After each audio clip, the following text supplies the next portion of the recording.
Okay, boys and girls, I know that you are super excited about this diorama project for the habitats of Georgia. Remember, the due date is 3/10. That's only 9 days away. So you need to be working on this a little bit each day.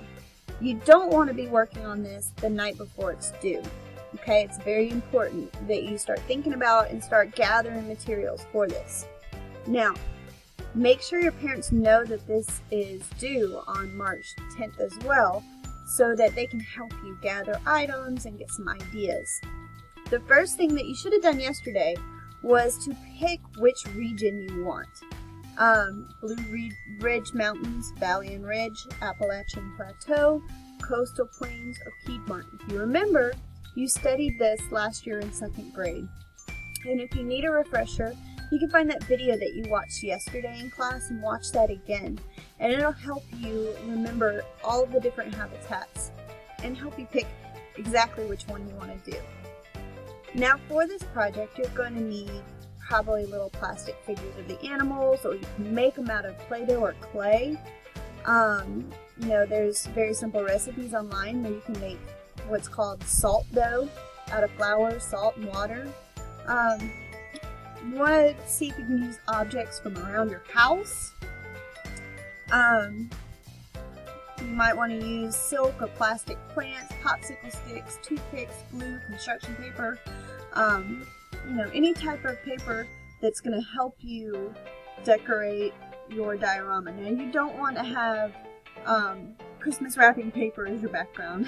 Obviously, you want a sky background, grass on the floor, sand. If you have like the coastal plains, you want sand on your beach, that sort of thing. So just be thinking about what kind of materials will make your diorama look like the habitat that you've chosen. Here's an example of the Georgia Piedmont. A little boy put this together, and he's got squirrels and foxes and owls, turtles, lizards, even fish, goldfish in the pond. He used little pebbles to make it look like water, little marbles. He's got a blue sky, cotton balls for clouds.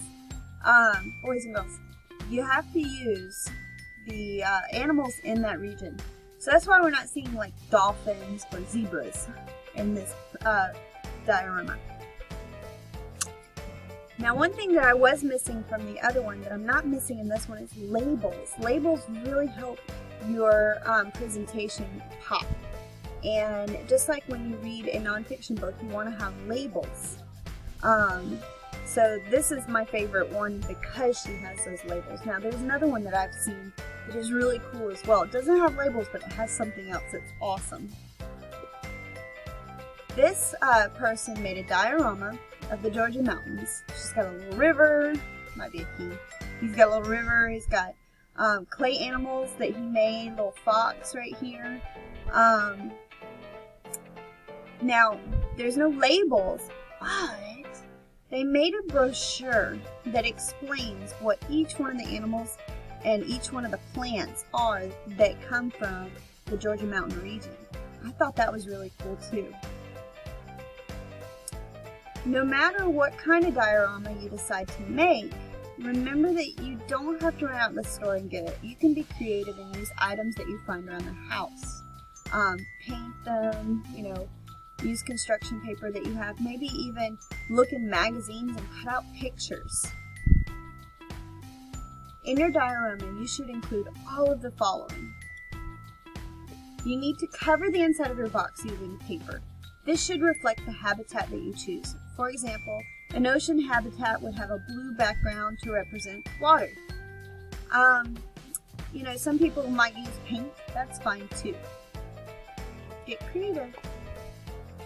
At least 2 animals that live in this habitat. It's very, very important. This is a habitat that has animals in it. And like I said before, you don't want to put a zebra because zebras aren't indigenous to Georgia.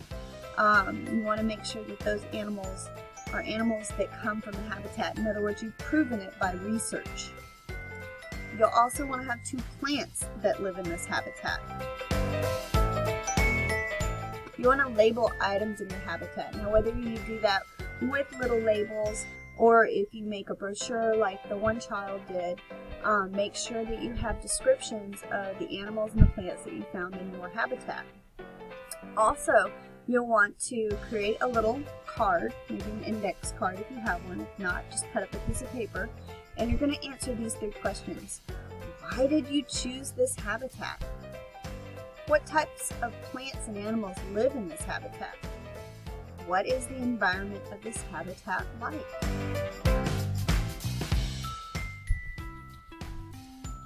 So, boys and girls, good luck on your habitat, and I cannot wait to view your flip grids later when you are displaying and presenting your work to everybody.